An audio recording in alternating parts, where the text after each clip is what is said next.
سلام علیکم جمیعا و رحمت الله و برکاته.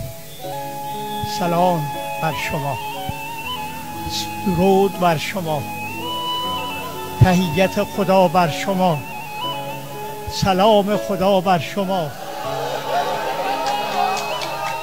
انشاءالله موفق، مؤید، شاد، خرسند انشاءالله همیشه، همه وقت، همه جا در پناه خدا باشید. الهی به آبروی آبروداران درگاه، الهی به عزت و جلال، الهی به عزت و جلال، الهی به عزت و جلال.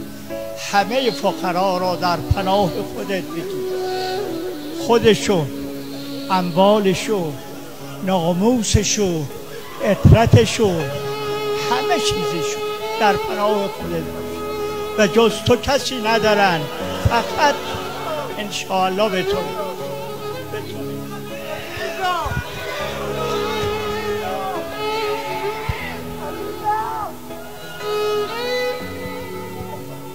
استطاعت خاک پاتون است. انشاءالله به یاری خدا هیچ تظاهری نباشه و امیدوارستم همیشه، همه وقت، همه جا با سلامتی و سعادت.